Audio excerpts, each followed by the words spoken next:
क्षण कर्म चेतन बंधकारु, कर्म के अवसान का कह कर स्वरूप यथार्थ जग का, जो किया उपकार है उसके लिए जिन वाणी माँ को वंदना शत बार है, वंदना शत बार है, वंदना शत बार है।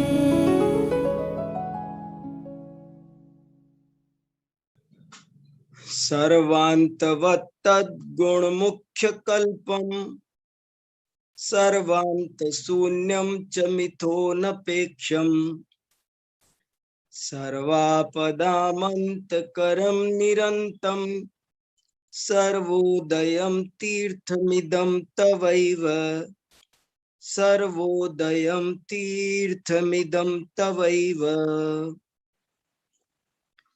आज मैंने मंगलाचरण के रूप में वही श्लोक सुनाया है जो परसों सुनाया था, लेकिन आप लोगों ने कहा कि उसका अर्थ नहीं बताया, उसका कुछ स्पष्टीकरण नहीं हो सका, इसलिए मैंने आज उसको फिर से किया है। वैसे भी ये मेरा अत्यंत प्रिय श्लोक है।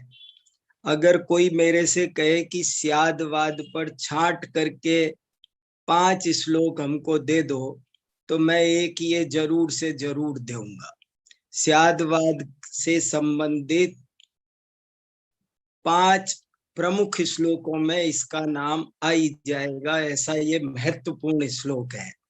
ये श्लोक आचार्य समंत भद्र स्वामी ने युक्ति अनुशासन में 61 नंबर पर लिखा है। युक्ति अनुशासन का 61वां श्लोक है। युक्ति अनुशासन ये नाम भी मुझे बहुत प्रभावित करता है। जिन शासन का, जैन दर्शन का अपर नाम आचार्य समंत भद्र स्वामी ने दिया है युक्ति अनुशासन, जिस पर किसी का अनुशासन शासन नहीं चलता, केवल युक्ति का शासन चलता है, उसका नाम है जिन शासन। कोई किसके अनुशासन में है? दुनिया में ऐसे दर्शन बहुत हैं जो किसी एक व्यक्ति के शासन में चल रहे हैं। शिव से शैव है, विष्णु से वैष्णव है, बुद्ध से बौद्ध है इत्यादि। कोई ग्रंथों के शासन पर चलते हैं, वेद से वैदिक है, तो कोई ऐसे अलग अलग है। लेकिन जैन दर्शन पर किसका शासन है?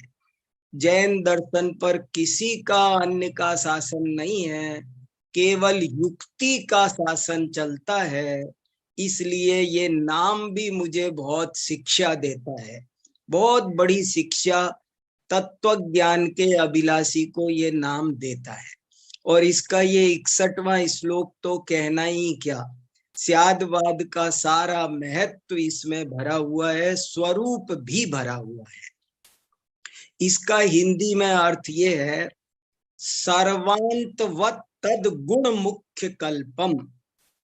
यदि गुण मुख्य की भावना से, गुण माने गौण, यदि मुख्य गौण कर करके समझा जाए तो तत्व सर्वांतवत् सभी धर्मों से सहित है, सभी धर्मों वाला है, उसमें दूर पास। हाँ, ये है, आपकी स्क्रीन पर आ गया है।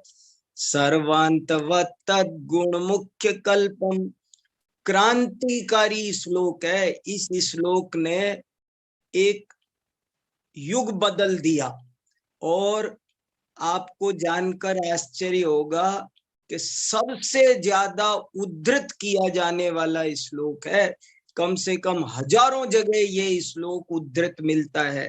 स्यादवाद पर कोई चर्चा हो और ये श्लोक ना आए, ऐसा हो नहीं सकता।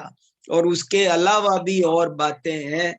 इस श्लोक को थोड़ा गंभीरता से अगर समझा जाए तो इस एक ही श्लोक में सारी बात आ गई, बस इसी को ठीक से समझ ले कोई। अब ये पहली लाइन ही बहुत गजब की है। यदि मुख्य गौण की कल्पना से, कल्पना माने झूठा नहीं, कल्पना माने कथन पद्धति। कल्पना का मतलब वो भी होता है झूठा, ऐसे ही काल्पनिक बात। यहाँ कल्पना का कल्प शब्द का अर्थ काल्पनिक नहीं है, कथन है। यदि मुख्य गौण की के कथन से देखा जाए तो वस्तु सर्वांतवत, सभी धर्मों वाली है, और सर्वांत शून्यम च मिथोनपेक्षम, मिथ माने उन दोनों को यदि अनपेक्ष रख दिया जाए, निरपेक्ष। हाँ दिनेश जी एकदम सही, कल्पयति कथयति, यदि उसे सर्वथा निरपेक्ष रख दिया जाए, अनपेक्ष रख दिया, एक दूसरे के सापेक्ष ना हो, तो सर्वांत शून्यम, ये बहुत ही ज्यादा महत्वपूर्ण बात है। वस्तु में यदि मुख्य गौण की दृष्टि से देखो तो सभी धर्म हैं, भाव भी, अभाव भी, द्वैत भी, अद्वैत भी, नित्य भी, अनित्य भी, भेद भी, अभेद भी, हेतुवाद भी, अहेतुवाद भी, दैववाद भी, पुरुषार्थवाद भी, अपेक्षावाद भी, अनपेक्षावाद भी, सब है, सब है, सब है। मुख्य गौण की भावना से कहो तो सब है, और यदि मुख्य गौण की भावना छोड़कर अनपेक्ष भाव से कहो तो कुछ नहीं है, सब खत्म। भाव भी खत्म, अभाव भी खत्म, द्वैत भी खत्म, अद्वैत भी खत्म, नित्य भी खत्म, अनित्य भी। सापेक्ष कहो तो नित्य भी है, अनित्य भी है, और निरपेक्ष कहो तो नित्य भी मर गया और अनित्य भी मर गया, कुछ नहीं बचेगा। यदि निरपेक्ष बोलोगे तो अभाव भी नहीं बचेगा और भाव भी नहीं बचेगा। गजब है, सर्वांत शून्यम, बहुत क्रांतिकारी श्लोक है। इसे थोड़ा सब लोग थोड़ा मन लगाकर, अपन तो मंगलाचरण भर कर रहे हैं, इसकी व्याख्या तो कर नहीं रहे, नहीं तो इसी पर विस्तार हो जाए। बहुत गजब का श्लोक है ये। और फिर कह रहे हैं सर्वापदामंत करम निरंतम, संपूर्ण आपत्तियों को, सभी दुखों को, सभी दुख, अब इस पर चर्चा करने को समय चाहिए। सभी दुख, सभी दुख, व्यावहारिक, पारमार्थिक, कोई मत छोड़ो। दुख जितने प्रकार के होते हैं, बहुत सोच समझ के बोलते हैं आचार्य समंत भद्र स्वामी। सर्वापदाम, शारीरिक, मानसिक, आध्यात्मिक, सामाजिक, राष्ट्रीय, सर्वापदाम अंतकरम, ये समस्त आपत्तियों का अंत माने नाश। ये अलंकारिक भी है। अंत शब्द का पहले अर्थ धर्म था, यहाँ अंत शब्द का अर्थ नाश है। सर्वापदाम अंत करम निरंतम, सभी आपत्तियों का ये अंत करने वाला है। और निरंतम, निरंत, यहाँ अंत शब्द का अर्थ बाधा है। निरंतम, निर्बाध है, इसमें किसी तरह की कोई बाधा नहीं। और निरंत शब्द का दूसरा एक अर्थ डिक्शनरी में अनंत भी होता है, और वो भी यहाँ पर फिट होता है। ये अनंत है, ये स्यादवाद शासन कभी समाप्त होने वाला नहीं। जैसे ये विश्व अनादि अनंत है, ऐसे ये स्यादवाद तीर्थ अनादि अनंत है। आज ही मैंने अपनी डायरी में लिखा, दुनिया का अर्थ है, दुनिया शब्द का अर्थ है स्यादवाद। दुनिया शब्द का अर्थ होता है, दुनिया शब्द की रिसर्च कर रहा हूं मैं, तो मुझे पता चल रहा है कि दुनिया माने ही स्यादवाद होता है। शब्द उसका अर्थ ही है कि उसमें दो धर्मों से बनकर कोई बात बनती है, तब जाकर के दुनिया है। खैर वो चर्चा बाद में। हाँ प्रज्ञा, वाकई दो नए है। तो कितना अच्छा ये श्लोक है। सर्वांतवत गुण मुख्य कल्पम सर्वांत शून्यम च मिथो नपेक्षम सर्वापदामंत करम निरंतम सर्वोदयम तीर्थमिदम तवैव। और कितनी बढ़िया बात कही कि हे जिनेंद्र, आपका तीर्थ सर्वोदय तीर्थ है। ये सर्वोदय शब्द बहुत पॉपुलर हुआ, विनोबा भावे ने संस्था खड़ी की, महात्मा गांधी ने अपनाया। जैन दर्शन सर्वोदय तीर्थ है, सर्वोदय तीर्थ है, जैनोदय नहीं है। जैनों का कल्याण करने वाला, जैनों का उन्नति करने वाला नहीं है, बल्कि सर्वोदय है। मनुष्य के उदय मात्र का निमित्त नहीं है, हेतु नहीं है, सब जीवों के उदय का है, सर्व कल्याणकारी। सर्व माने क्या? पेड़ पौधे, पृथ्वी, जल, अग्नि, एक इंद्री, दो इंद्री, तीन इंद्री, चार इंद्री, ये कमाल की बात। मतलब जिन धर्मम जगत बंधु, चाहे कोई भी हो, किसी भी लिंग का, जाति का, वर्ण का, देश का, कितनी इंद्रियां हैं, कोई कुछ नहीं काला है, ये रेसिज्म, ये कोई कलर वाली वर्णवाद, ये कुछ नहीं है यहाँ पर। यहाँ गजब की बात है। इसलिए क्या क्या क्या लिख गए समंत भद्र स्वामी, इस एक ही श्लोक पर फिदा हो जाएं, ऐसा वो श्लोक है। औरों की क्या बात करें, उनका तो एक एक श्लोक रत्न है। तवैव और एव लगाया। अब इस पर 1 घंटा बात करनी चाहिए। आप सोचना, एव क्यों लगाया? तवैव, तुम्हारा ही शासन, हे अरिहंत, हे जिनेंद्र, हे महावीर, तुम्हारा ही शासन। ये वीर स्तुति है, इसलिए मैंने महावीर बोला। हे महावीर, तुम्हारा ही शासन सर्वोदय तीर्थ है, सर्वोदय तीर्थ। और एक बात ये भी कि ये जो स्यादवाद की चर्चा है, ये तीर्थ की बात है। तीर्थ प्रवृत्ति स्यादवाद के बिना नहीं हो सकती। अगर आपको तीर्थ प्रवृत्ति नहीं करनी है तो बात न्यारी है, तीर्थ प्रवृत्ति करनी है तो कोई ऑप्शन नहीं है, स्यादवाद एकमात्र विकल्प है। ऐसा ये अत्यंत सारग्राही, गंभीर, बहुत गजब का ये श्लोक है। सर्वांत, मैं तो गाता ही रहता हूं, जब देखो तब यही चलता है। सर्वांतवत तद्गुण मुख्य कल्पम सर्वांत शून्यम च मिथो नपेक्षम सर्वापदामंत करम निरंतम सर्वोदयम तीर्थमिदम तवैव। ऐसा वस्तुवादी दर्शन कहाँ मिलेगा भाई? पता नहीं हम लोगों के कैसे क्या दैव पुरुषार्थ सब पक गए तो ऐसी चीज मिल गई।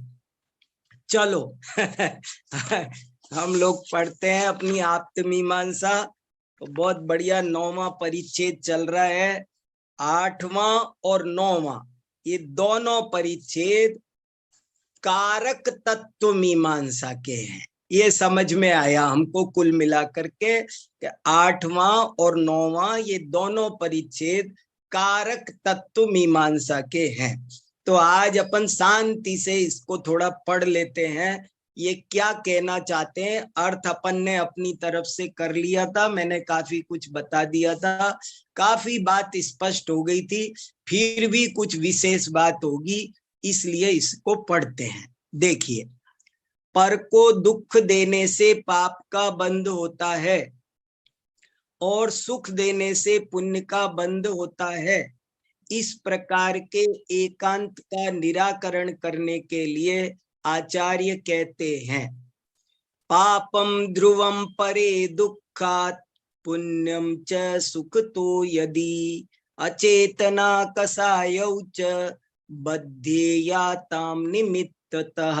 बद्धेयाताम द्विवचन है, ये विधि लिंग लकार का। यदि पर को दुख देने से पाप का बंध निश्चित रूप से होता है और सुख देने से पुण्य का बंध होता है, तो पर के सुख और दुख में निमित्त होने से अचेतन पदार्थ और कसाय रहित जीव को भी कर्म बंध होना चाहिए। यहाँ इस बात का विचार किया गया है कि दैव का उपार्जन या बंध कैसे होता है। पिछले परिच्छेद में दैव की बात आई थी कि कार्य सिद्धि दैव और पौरुष के उससे होती है, तो दैव से कैसे होती है, दैव कहाँ से आता है, तो उस पर ये परिच्छेद आ गया। दैव का उपार्जन या बंध कैसे होता है। दैव दो प्रकार का है। देखो, दैव दो प्रकार का है, एक पुण्य और दूसरा पाप। पुण्य प्राणियों को इष्ट वस्तु की प्राप्ति कराता है और पाप अनिष्ट वस्तु की प्राप्ति कराता है। यदि पर के दुख का कारणभूत पुरुष पाप का बंध करता है और पर के सुख का कारणभूत पुरुष पुण्य का बंध करता है, तो इस प्रकार पुण्य पाप बंध का एकांत मानने पर अचेतन पदार्थ में भी बंध की प्राप्ति होगी, क्योंकि अचेतन दुग्ध मिष्टान्न आदि किसी पुरुष में सुख के कारण होते हैं तथा तृण कंटक विष आदि किसी पुरुष में दुख के कारण होते हैं। और किसी पुरुष में क्या, कभी कभी एक ही पुरुष में दुग्ध एक ही पुरुष को कभी सुख देता है कभी दुख देता है, तो कभी एक ही पुरुष में भी ऐसी स्थिति बनती है। ऐसी स्थिति में दुग्ध आदि को पुण्य बंध और तृण आदि को पाप बंध होना चाहिए। यदि कहा जाए कि बंध अचेतन में नहीं होता है किंतु चेतन में ही होता है, तो वीतराग साधु में भी बंध की प्राप्ति होगी। कोई कहेगी साहब आप क्या उदाहरण ले बैठे, ये तो अचेतन चीज है, इनको कैसे बंध होगा।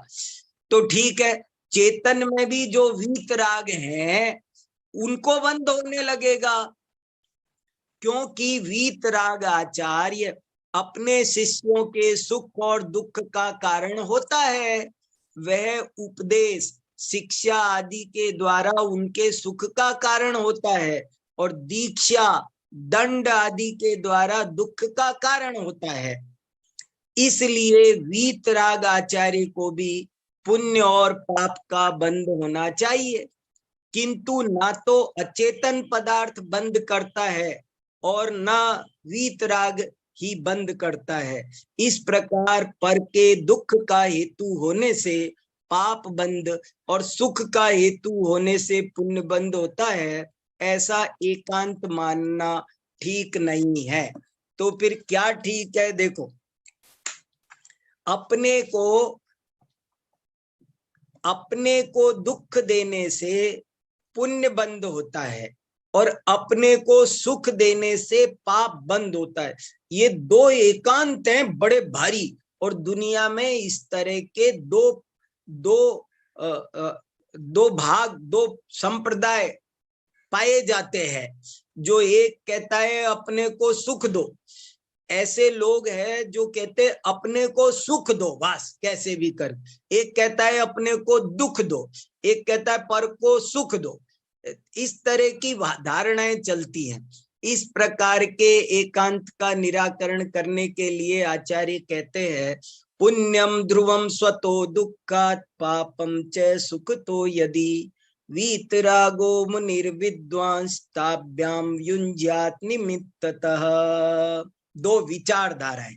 यदि अपने को, चारवाक ऐसा ही है, सही का, यदि अपने को दुख देने से पुण्य का बंध निश्चित रूप से होता है, या निश्चित का शब्द का अर्थ सर्वथा होता है, और सुख देने से पाप का बंध होता है, तो वीतराग और विद्वान मुनि को भी कर्म बंध होना चाहिए, क्योंकि वे भी अपने सुख और दुख में निमित्त होते हैं। एक वीतराग मुनि काय क्लेश आदि नाना प्रकार के कष्टों को समता पूर्वक सहन करता है, वह उन कष्टों के द्वारा अपने दुख का कारण होता है। जानबूझ के उपवास करता है, खड़ा रहेगा, नाना प्रकार के और तप करता है, तो उन कष्टों के द्वारा अपने दुख परिसह सहन करता है, दुख का कारण होता है। साथ ही ज्ञानवान होने से वह तत्व ज्ञान जन्य संतोष रूप सुख का कारण भी होता है। स्वयं को सुख भी देता है, वो स्वाध्याय करता है, तत्व ज्ञान करता है, साधना का सुख भी उसे मिलता है। यदि ऐसा एकांत माना जाए कि अपने को दुख देने से पुण्य का बंध और सुख देने से पाप का बंध होता है, तो वीतराग मुनि को भी पुण्य और पाप का बंध प्राप्त होगा, क्योंकि वह भी अपने को दुख और सुख का कारण होता है। और वीतराग को भी पुण्य पाप का बंध होने पर किसी को कभी भी मुक्ति की प्राप्ति नहीं हो सकेगी, क्योंकि पुण्य पाप के बंध का कभी अभाव न होने से संसार का कभी नाश ही नहीं होगा, और संसार का नाश हुए बिना मुक्ति संभव नहीं है। साधना के क्रम में ऐसी बात होती ही रहेगी, तो फिर तो कभी भी मुक्ति नहीं होगी, कर्म बंद होता ही रहेगा। और यदि पुण्य पाप के बंध के रहते भी मुक्ति हो जाए, तो फिर संसार का अभाव हो जाएगा। कोई क्या हो जाए, देखो आगे भी एक तर्क दे दिया, कोई क्या हो जाए, क्या दिक्कत है, उसे मुक्ति हो जाए। तो बोले यदि उसे कर्म बंध पुण्य पाप का बंध रहते हुए भी मुक्ति हो जाए, तो फिर संसार का अभाव हो जाएगा। इस प्रकार अपने को पुण्य और पाप के बंध होने का एकांत दृष्ट और इष्ट विरुद्ध होने से सर्वथा त्याज्य है। ये बात प्रत्यक्ष अनुमान से विरुद्ध है। उभय एकांत तथा अवाच्य एकांत का निराकरण करने के लिए आगे कहते हैं, ये कारिका आप्त मीमांसा में 10 बार आई है, हर परिच्छेद में आई है, 10 परिच्छेद है। विरोधान्नोभयैकात्म्यं स्याद्वाद न्याय विद्विषाम् अवाच्यतैकान्तेप्युक्तिर्नावाच्यम् इति युज्यते। देखो इष्ट विरुद्ध बताता हूं। इष्ट विरुद्ध का मतलब ये होता है दिनेश जी, इष्ट माने जो मुझे मान्य है, जो मुझे इष्ट है। जैसे अभाववादी को अभाव इष्ट है, अद्वैतवादी को अद्वैत इष्ट है, तो वो भी सिद्ध नहीं होता है। ये बात हुई इष्ट विरुद्ध। शून्यवादी शून्य मानना चाहता है, उसके लिए शून्य इष्ट है, लेकिन शून्य को मानने के लिए भी उसे स्यादवाद मानना पड़ रहा है, अशून्य मानना पड़ रहा है। अकेले शून्य को मानता है तो उसका इष्ट भी सिद्ध नहीं होता है। ये इसलिए वो इष्ट के भी विरुद्ध है। और ये कारिका के बारे में मैं ये कह रहा था कि ये 10 बार ये कारिका आई, ये बताती है कि आचार्य समंत भद्र की मति कितनी व्यवस्थित थी। इस ग्रंथ की पाठ योजना उनके चित्त में कितनी व्यवस्थित बनी थी। वे जो कुछ कहना चाहते थे वो बिल्कुल अपने ट्रैक पर एकदम नपा तुला है। और बराबर इस तरह से कोई व्यक्ति और 4 परिच्छेद बना सकता है कि क्या क्या बातें और भी ऐसी एकांत रूप चलती हैं और उनको कैसे सप्तभंगात्मक स्थापित किया जाए। तो देखो, स्यादवाद न्याय से द्वेष रखने वालों के यहाँ विरोध आने के कारण उभयैकांत नहीं बन सकता है, और अवाच्यतैकांत में भी अवाच्य शब्द का प्रयोग नहीं किया जा सकता है। अवाच्य कहने के कोई सोच भी नहीं सकता, इस तरह के तर्क आएंगे कि अभाव भी अभाव नहीं रहेगा। अवाच्य शब्द से ही कह दिया तो अवाच्य एकांत कहाँ रहा। गजब की बात है ये तो बहुत। पुण्य और पाप के विषय में एक एकांत तो ये है कि पर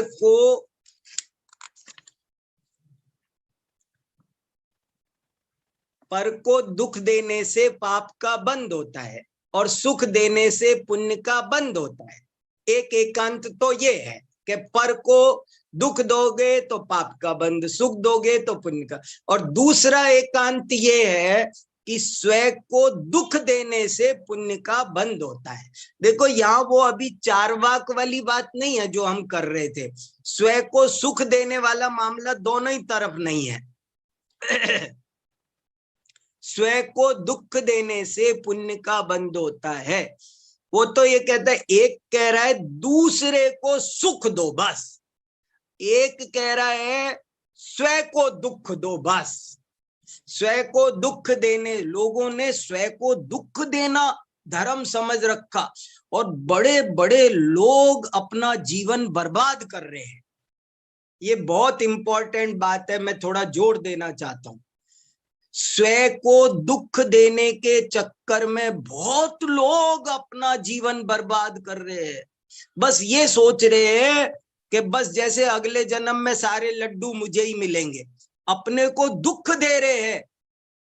अपने को दुख देना धर्म नहीं हो सकता। देखो कैसा, बहुत गहरी बात है, इसकी चर्चा मैं बाद में करूंगा, अभी पढ़ना चाहता हूं शांति से पूरा इसकी बात। इसके बारे में 2-3 महत्वपूर्ण विचार मैं अपने रखूंगा आपके सामने। दूसरा एकांत यह है कि बहुत है दूसरे को दुख देने वाले बहुत लोग मुझे दिखाई देते हैं। मैं कहता हूं तुमको हो क्या गया, ये क्या कर रहे हो, कर क्या रहे हो जबरदस्ती। स्वयं को दुख देने से पुण्य का बंध होता है। ये एक बहुत पॉपुलर है, उससे भी ज्यादा लोग हैं और बहुत लोग लगे पड़े हैं। तो स्वयं को दुख देने से पुण्य का बंध होता है और सुख देने से पाप का। स्वयं को सुख दोगे तो पाप का बंध होगा और स्वयं को दुख दोगे तो पुण्य का बंध होगा। ऐसा फिट कर रखा है लोगों ने और उसके चक्कर में कुछ भी करते चले जा रहे हैं, जो चाहे वो करवा लो। इन दोनों एकांतों में सर्वथा विरोध है। यदि पर को दुख देने से पाप का बंध होता है तो स्वयं को दुख देने से भी पाप का बंध होना चाहिए, पुण्य का नहीं। और यदि पर को सुख देने से पुण्य का बंध होता है तो स्वयं को सुख देने से भी पुण्य का बंध होना चाहिए। तर्क तो लगाओ, कोई तर्क लगाता ही नहीं। देखो नहीं, साफ साफ तो तर्क है। इसके विपरीत यदि स्वयं को दुख देने से पुण्य का बंध होता है तो पर को दुख देने से भी पुण्य का बंध होना चाहिए। ये और यदि स्वयं को सुख देने से पाप का बंध होता है तो पर को सुख देने से भी पाप का बंध होना चाहिए। कितना मजबूत तर्क है, कोई तर्क नहीं लगाता है और बस जो चल रही है भेड़ चाल। हम लोग एकांत सुन सुन के अपनी सारी साइकोलॉजी खराब कर बैठे हैं। खूब वही दुनिया में चल रहा है, लोग थोड़ा सा तर्क नहीं लगाते। अभी आज की बात बताता हूं आपको कि हमारे यूनिवर्सिटी में एक प्रोफेसर कहने लगे ये दिल्ली तो बेकार है। मैंने कहा क्यों? बोले यहाँ 18 दिन तक महाभारत हुआ था। मैंने कहा 18 दिन तक महाभारत हुआ था इसलिए तो बेकार है, और बाकी जो हजारों सालों में यहाँ पर अच्छे अच्छे काम हुए उनका क्या होगा? तो कोई तर्क तो लगाओ। यहाँ हर भूमि से जहां से संत साधना कर करके मुक्त हुए हैं लोग, समान न्याय, वास्तव में सही कहा दीपाली जी, समान न्याय नहीं लगाते, निष्पक्ष रूप से नहीं सोचते। एक आदमी एक अपवित्र पवित्र को छू दे तो वो पवित्र अपवित्र हो जाता है, और वो पवित्र भी तो छुला था, वो अपवित्र क्यों नहीं पवित्र हो गया? पर बहुत सारी बातें हैं पॉजिटिव वे में सोचा जाए तो। चलो ये भी एक न्यारा टॉपिक है जिसकी चर्चा फिर कभी। इस प्रकार दोनों एकांतों में विरोध आने के कारण दोनों का एक साथ सद्भाव नहीं हो सकता है। बंध के विषय में अवाच्य एकांत पक्ष का अवलंबन भी नहीं लिया जा सकता है। यदि बंध के विषय में कुछ नहीं कहना है तो चुप ही रहना चाहिए, बोलते क्यों हो? और अवाच्य शब्द का भी प्रयोग करते हो और अवाच्य शब्द का उच्चारण भी नहीं करना चाहिए, क्योंकि ऐसा करने से तो अवाच्य शब्द से वाच्यता सिद्ध हो जाती है। अतः अवाच्य एकांत भी सिद्ध ठीक नहीं है। तो क्या ठीक है समंत भद्र महाराज, वो तो बता दो। तो अब बताते हैं। इस प्रकार एकांत का निराकरण करके अनेकांत की सिद्धि करने के लिए आचार्य कहते हैं। अब वो बात आ गई जो सही है, जिसकी लोग इंतजार करते हैं पहली कारिका से ही कि वो बता दो सही वाला। मैंने कहा नहीं, तुम पहले ये सुनो, पूर्व पक्ष सुनो शांति से। देखो, विशुद्धि संकले संगम, विशुद्धि संकले संगम, चेत स्वपरस्थम सुखा सुखम, पुण्य पापाश्रवो युक्तो न चेत व्यर्थस्तवार्हतः। अर्थ, स्व और पर में होने वाला सुख और दुख यदि विशुद्धि का अंग है तो पुण्य का आश्रव होता है, और यदि संक्लेश का अंग है तो पाप का आश्रव होता है। हे भगवन, आपके मत में यदि स्वपरस्त सुख और दुख विशुद्धि और संक्लेश के कारण नहीं है तो पुण्य और पाप का बंध व्यर्थ है, अर्थात उसका कोई फल नहीं होता, वो होता ही नहीं। ये एक बारीक बात। और ये तवार है तो मुझे बार बार बहुत प्रभावित करता है। ये स्तुति भी हो रही है। आप्तमीमांसा एक ऐसा ग्रंथ है कि भक्ति भी हो रही है और पूरी तत्व मीमांसा हो रही है, पूरी तत्व मीमांसा। उपाय तत्व भी आ गया, उपेय तत्व भी आ गया, उपाय के भी दोनों तरीके के उपाय आ गए, ज्ञापक उपाय भी आ गए, कारक उपाय तत्व भी आ गया, कारण कार्य व्यवस्था भी आ गई, प्रमाण में निक्षेप भी आ गए। अगर कोई एक आप्त मीमांसा का विशेषज्ञ बने तो वो संपूर्ण जैन दर्शन को बहुत अच्छी तरह समझ सकता है, इसमें कोई विषय छूटा नहीं है। देखो, विशुद्धि संकले संगम, चेत स्वपरस्थम सुखा सुखम, पुण्य पापाश्रवो युक्तो न चेत व्यर्थस्तवार्हतः। तव षष्ठी विभक्ति है, अर्हत भी षष्ठी विभक्ति एक वचन ही है। हे अरिहंत भगवान, तुम्हारे मत में विशुद्धि और संक्लेश ही पुण्य पाप के आश्रव के कारण है। उसमें स्व को है, पर को है, सुख को है, दुख को है, ये सब बातें व्यर्थ है। टीका भी पढ़ते जरा सी, इसकी चर्चा करेंगे अभी, 95 की चर्चा करेंगे, पर एक बात पूरा परिच्छेद हमारे चित्त में आ जाए इसलिए मैं इसकी भी टीका एक साथ ही पढ़ देना चाहता हूँ। आर्त और रौद्र परिणामों को संक्लेश कहते हैं। देखो ये परिभाषा है, बार बार अपन बोलते तो है संक्लेश संक्लेश। संक्लेश किसे कहते हैं? जब भी कोई बात आए तो तत्काल ये परिभाषा याद आनी चाहिए। ये परिभाषा इन अष्टसती और अष्टसहस्त्री ग्रंथों में से ली गई है, अपनी कल्पना से नहीं है। संक्लेश परिणाम किसे कहते हैं? आर्द्र और रौद्र परिणामों को संक्लेश कहते हैं। और विशुद्ध किसे कहते हैं? विशुद्धि किसका नाम है? तो इनके अभाव का नाम विशुद्धि है। अर्थात धर्म और शुक्ल ध्यान रूप शुभ परिणति का नाम विशुद्धि है। विशुद्धि के होने पर आत्मा का अपने में अवस्थान हो जाता है। विशुद्धि के कारण, विशुद्धि के कार्य और विशुद्धि के स्वभाव को विशुद्धि अंग कहते हैं। इसकी चर्चा करेंगे, बड़ी अच्छी पंक्ति आई है। विशुद्धि के अंग, संक्लेश के अंग, इस पर हमको शांति से चर्चा करनी है। विशुद्धि के कारण, विशुद्धि के कार्य और विशुद्धि के स्वभाव को विशुद्धि अंग कहते हैं। इसी प्रकार संक्लेश के कारण, संक्लेश के कार्य तथा संक्लेश के स्वभाव को संक्लेशांग कहते हैं।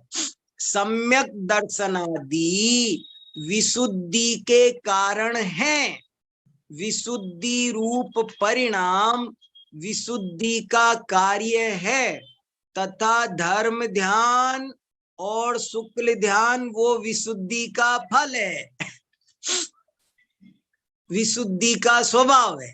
इसी प्रकार मिथ्या दर्शनादि संक्लेश के कारण है। हिंसादि क्रिया, ये बहुत स्पष्टीकरण की जरूरत है इन पंक्तियों की, जिसकी चर्चा करेंगे। हिंसादि क्रिया संक्लेश का कार्य है। ये संक्लेश विशुद्धि समझना बहुत जरूरी है हम सबको। तथा आर्त ध्यान और रौद्र ध्यान संक्लेश का स्वभाव है। अपनी आत्मा में होने वाला सुख यदि विशुद्धि का अंग है तो उससे पुण्य का आश्रय होता है, और यदि संक्लेश का अंग है तो उससे पाप का आश्रय होता है। अगर कोई व्यक्ति देव पूजा, गुरु उपासना, स्वाध्याय, संयम करते हुए भी संक्लेश कर रहा है तो क्या कर रहा है? पाप कर रहा है, उसे पाप का आश्रय हो रहा है। कितनी महत्वपूर्ण बात है।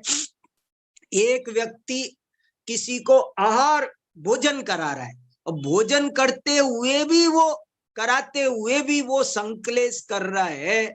मुनिराज को आहार देते हुए भी यदि उसे संक्लेश हो रहा है तो उसे पाप का आश्रय होता है। कोई कुछ भी काम कर रहा है, यदि विशुद्धि का अंग है, कोई कुछ भी काम कर रहा है लेकिन यदि वो काम, वो भाव विशुद्धि का अंग है तो पुण्य का आश्रय होता है। ये क्रांतिकारी, ये कसौटी है, धर्म की कसौटी पढ़ रहे हैं हम लोग। ये कसौटी पत्थर है, देखो। और यदि संक्लेश का अंग है, अगर दुखी मन से कोई जैन दर्शन भी पढ़े, कोई दुखी मन से पूजा करे, अभिषेक करे, कोई काम करे तो पाप का आश्रय होता है। प्रमाण ये रही, देख लो आज आप्तमीमांसा। तथा अपनी आत्मा में होने वाला दुख यदि विशुद्धि का अंग है तो उससे पुण्य का आश्रय होता है, और यदि संक्लेश का अंग है तो पाप का आश्रय होता है।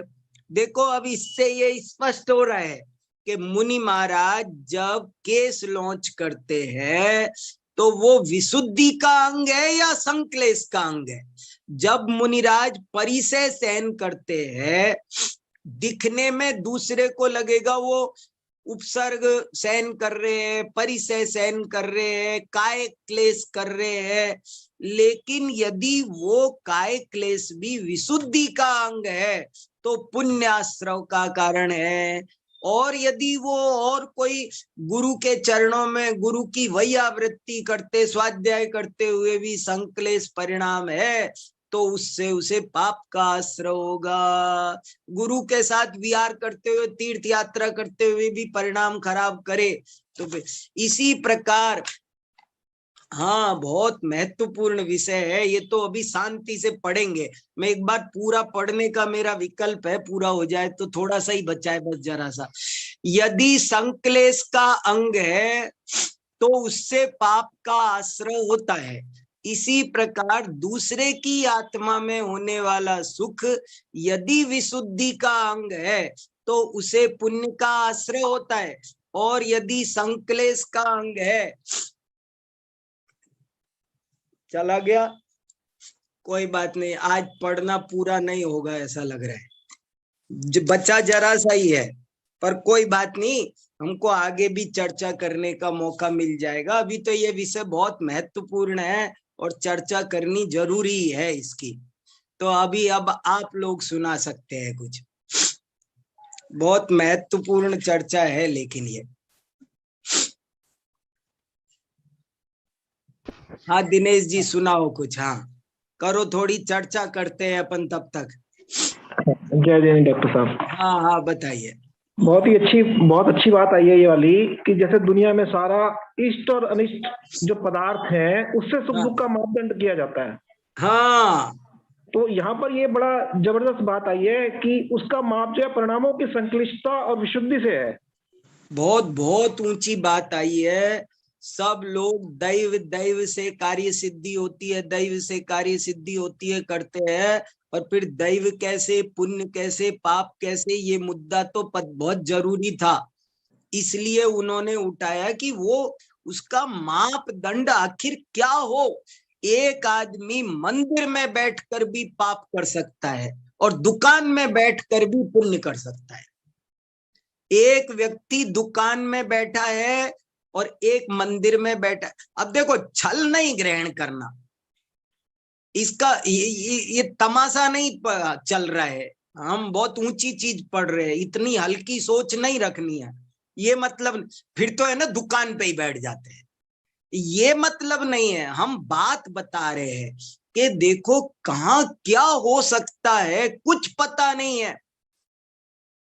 पता कैसे नहीं है? पता है जहां विशुद्धि है वहां पर धर्म है, वहां पुण्य है, और जहां संक्लेश है, संक्लेश भाव से जो भी करो पाप का कारण, विशुद्धि भाव हो तो पुण्य। हाँ हाँ दिनेश जी। अंश के टूटते हैं, उनके कषायों के अंश टूटते हैं। हाँ और उससे निर्मलता बढ़ती है परिणामों की। हाँ तो इससे उनका जो विशुद्धि है वो बढ़ती है। मतलब मंद कषाय रूप, मेरा मतलब कहने का मंद कषाय रूप विशुद्धि बढ़ती है उनकी। और क्या बताओ तो सही, मापदंड क्या चुना जी? कषायों की निर्मलता की बात है। कषायों से जो निर्मल परिणाम हो रहे हैं मंद कषाय से, तो उसकी बात आ रही है यहाँ पर कुछ। हाँ। और जो तीव्र कषाय के अंश है, संक्लेश भाव है, तो वो दुख का कारण है। हाँ बहुत बहुत बहुत महत्वपूर्ण चर्चा है भाई साहब। एक बात और है, प्रज्ञा कह रही है पुण्य पाप दोनों आश्रव है। स्पष्ट है। देखो आज फिर पुष्ट हो रही है बात, गजब। अब आप्त मीमांसा का और भी देखो महत्व स्पष्ट हो रहा है कि इसमें हमारा सारा संपूर्ण जो कुछ ज्ञातव्य विषय मोक्ष मार्ग के लिए है, आप्त मीमांसा एकदम प्रयोजन भूत ग्रंथ है। और जो विषय हमारा ज्ञातव्य है वो सब इसमें बहुत युक्ति संगत ढंग से, शांति से, निष्पक्षता पूर्वक प्रस्तुत किया गया है। हाँ संदेश भाई। परिणामों की विशुद्धि आकर इसमें अध्यात्म का विषय भी आ गया। परिणामों की विशुद्धि, ये बहुत बड़ी बात लग रही है। बहुत बड़ी बात हो गई, बहुत बड़ी बात। अध्यात्म जुड़ गया न्याय से, अध्यात्म जुड़ गया। बहुत बढ़िया है, बहुत अच्छा है। एक बात ये है भाई साहब कि दो तरह के परिणाम कहे, संक्लेश और विशुद्ध। ये तो अलग से कहे, और सुख देना और दुख देना ये दोनों बातें अलग से कही। संक्लेश परिणामों से सुख भी दिया जाता है और दुख भी दिया जाता है, और स्वयं और पर की बात। संक्लेश परिणामों से, तो यहाँ पर परिणामों का मूलतः अभिप्राय से संबंध है। वाह। यदि संक्लेश परिणाम है और संक्लेश परिणाम से यदि हम सुख भी यदि देते हैं तो वो पाप आश्रव का ही कारण है। बहुत बहुत अच्छी बात कही, बहुत इंपॉर्टेंट बात कही। और यदि विशुद्ध परिणामों से दुख भी यदि देते हैं तो वो पुण्य आश्रव का कारण है। ये बात विशेष, बहुत बढ़िया। ये बहुत महत्वपूर्ण बिंदु आपने उठाया है कि जैसे कोई गुरु अपने शिष्य को ताड़ता है, गुरु को तो बल्कि आदेश दे रखा है शास्त्रों में, गुरु को ये कहा गया है कि ऐसा लालनाथ बहव दोषा ताड़नाथ बहव गुणा तस्मात् पुत्रम च शिष्यम च ताड़येत न तु लालयेत। हमको गुरु को, पिता को आदेश दिया है, शास्त्र ने विधान बनाया है कि उसे ज्यादा लाड़ प्यार मत करो। लाड़ प्यार करके वही बात आ गई, उसे सुख दे दे करके भी उसका अपकार कर रहे हैं। तो और यहाँ देखो, शिष्य उसे ताड़ना देता है, डॉक्टर उसे इलाज करता है तब भी उसे दुख सही देता है, लेकिन उसे फिर भी पुण्य, क्योंकि विशुद्ध परिणामों से जो दिया जाएगा वो पुण्य आश्रव का कारण है, और संक्लेश परिणामों से जो भी दिया जाएगा, जिसको भी दिया जाएगा, वो पापाश्रव का कारण है। ये कसौटी बनी। यहाँ पर डॉक्टर साहब एक बात और विचार में आई है। हाँ, जो ये संदेश ने अभी कहा कि इसमें अभिप्राय की बात है, हाँ, तो ये बात बिल्कुल सही लग रही है कि जो विशुद्धि है वो श्रद्धान और चारित्र दोनों की निर्मलता की बात आई है उसमें। विशुद्धि श्रद्धा और चारित्र दोनों की निर्मलता को ले रही है। दोनों आएंगे, क्योंकि अभिप्राय भी आ गया, दृष्टि भी आ गई, और उसका चारित्र की कषाय भाव भी उसमें गर्भित हो गया। वाह वाह वाह वाह। अंदर में परिणाम भी, मान्यता भी ठीक हो, अभिप्राय भी ठीक होना चाहिए। बिल्कुल, नहीं तो विशुद्धि कैसी। वाह वाह वाह वाह। बाहर में किसी मुनिराज को मिथ्या दर्शन है, मतलब अंतरंग में गुण स्थान पहला है उनका, सपोज है तो शुक्ल लेशा, हाँ, लेकिन अंतरंग में मिथ्यात्व है। तो जो दशा जो बनी, विशुद्धि नहीं हुई ना। हाँ, अंतरंग भारंग दोनों विशुद्धि होनी चाहिए उसमें।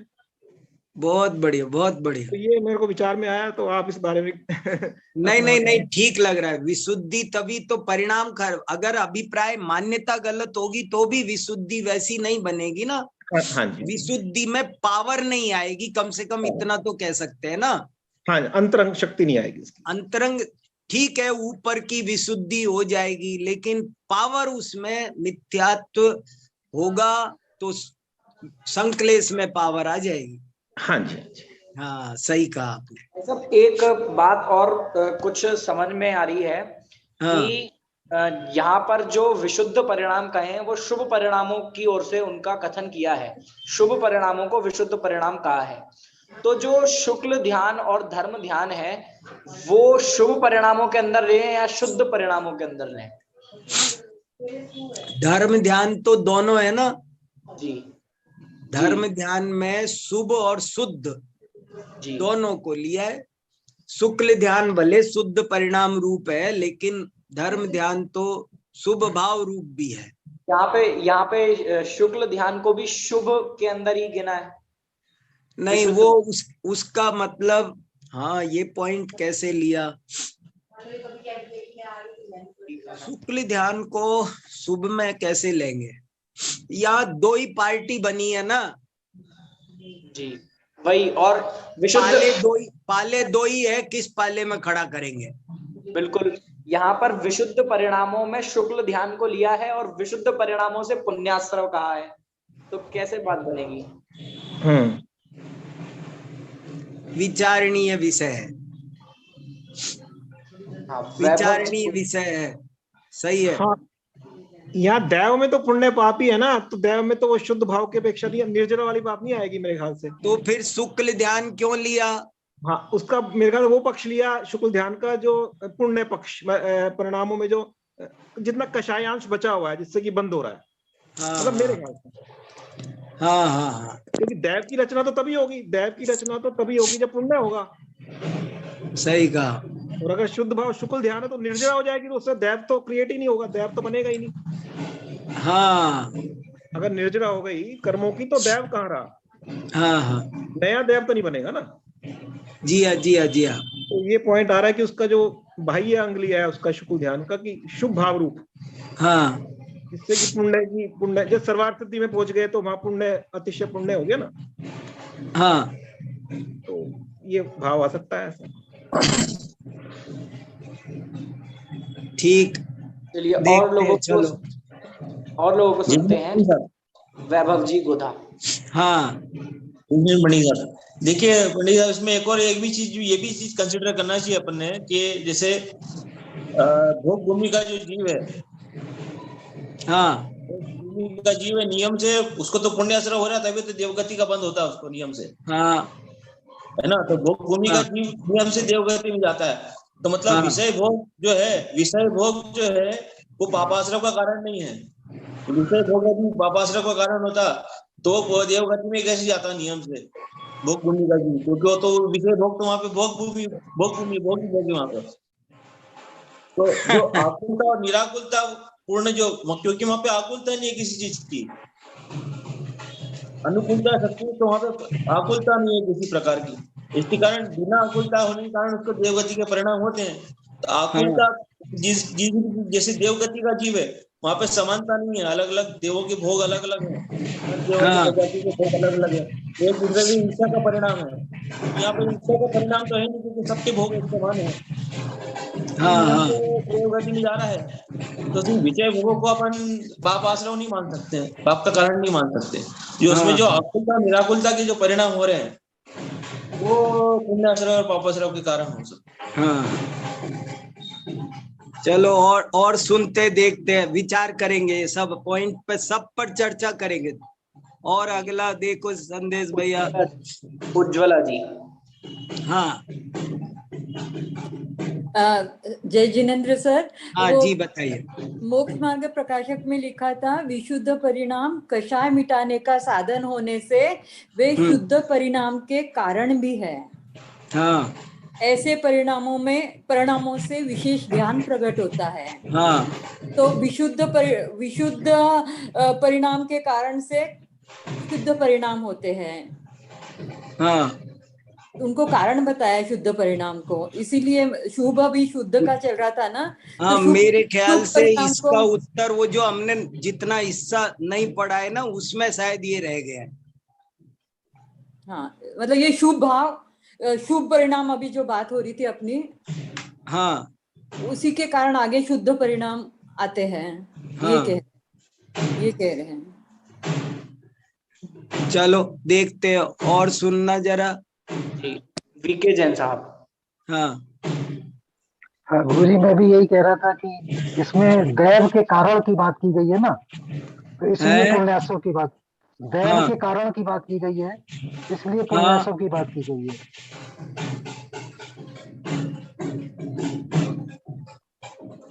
ठीक। हाँ, दैव के कारण की बात, दैव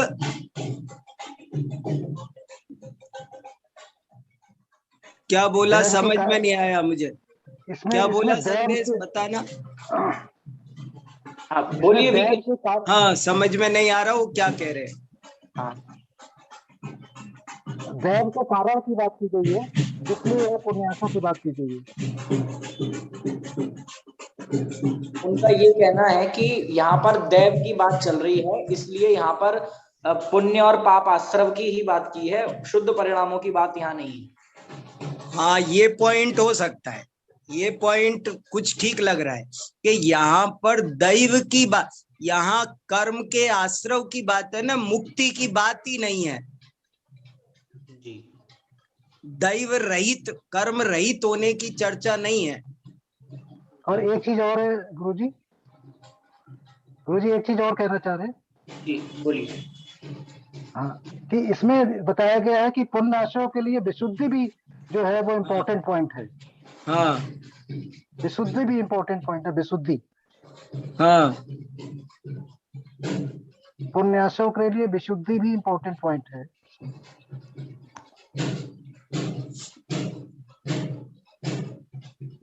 चलो देखते और देखो। हाँ शशि जी। हाँ, शशि जी को सुनो। आई आवाज आई? हाँ, आ रही है। हाँ सर, एक तो मैं ये कहना चाह रही थी कि जैसे विशुद्ध परिणामों में दोनों चीजें गर्भित रहती है, शुद्ध परिणाम भी और शुद्ध परिणाम भी। हाँ, तो दोनों बातें आ जाती है विशुद्ध परिणाम में। और जो शुक्ल ध्यान के लिए कहा है, तो जो नीचे के गुणस्थानों में उपचार से शुक्ल ध्यान होता है, हाँ, तो उपचार से शुक्ल ध्यान में वहां पे शुभ परिणाम हो सकते हैं। हाँ, वास्तव में नहीं, और 8वें में 10वें में जहाँ उपचार से कहा है शुक्ल ध्यान, तो वहां पे अपन उसको ले सकते हैं इस प्रकार से। और ये शुक्ल ध्यान वाले मुद्दे का क्या करेंगे? तो उपचार से जो बता रहे वहां पे, तो वास्तव में वो शुक्ल ध्यान नहीं हुआ उस जगह पे, तो उपचार से कहा है तो शुभ परिणाम ही ले लिए वहां पे, ऐसा ये। क्योंकि शुक्ल ध्यान तो वास्तव में देखा जाए तो 12वें गुणस्थान में हुआ, 11वें में और 12वें में। तो नीचे तो उपचार से ही कहा जाता है, पहला पाया शुक्ल ध्यान का बोलते हैं, उपचार से 8वें गुणस्थान में है। तो वहां पे देखा जाए तो शुभ परिणाम ही है उस जगह पे, धर्म ध्यान रूप भी और ये अपने शुक्ल ध्यान रूप भी, इस प्रकार से। तो जितनी वीतरागता का अंश है वहां पे हम उसको शुद्ध में भी ले सकते हैं। जितना वीतरागता है उतना वो शुद्ध में आ जाएगा। और ऐसा ही कुछ करना पड़ेगा, इसमें अंश कल्पना करनी पड़ेगी, ऐसा लग रहा है। हाँ, यही। और जो एक वो कहा कि इसमें मिथ्यात्व है या नहीं, तो टोडरमल जी ने मिथ्यात्व, अविरति, प्रमाद और कषाय, इन सबका सामान्य नाम कषाय ही रखा है। तो इसलिए मिथ्यात्व भी वो संक्लेश परिणाम में गर्भित है इस अपेक्षा से। मिथ्यात्व कषाय ही तो है, तो स्थिति और अनुभाग बंध में तो मेनली वही कारण है मिथ्यात्व। वह चला गया, उसके बाद में तो कुछ है ही नहीं, अनंतानुबंधी का तो कोई गणना ही नहीं है फिर, इसलिए। जी, चलो और चर्चा करेंगे इस पर। इस पर और चर्चा करेंगे थोड़ी सी, ये आगे का हिस्सा भी पढ़ेंगे, और ये सब कई बातें थोड़ी सी समझ में कम आ रही है।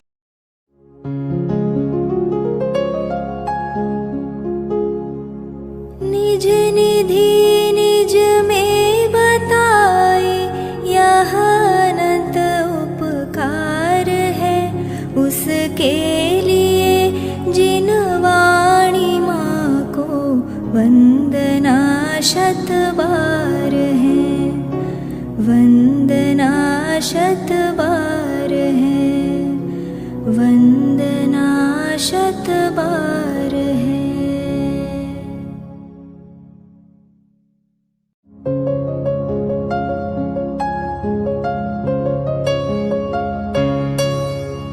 हे जिन वाणी भारती तो ही जपो दिन रैन, जो तेरी शरणा गहे सो पावे सुख चैन।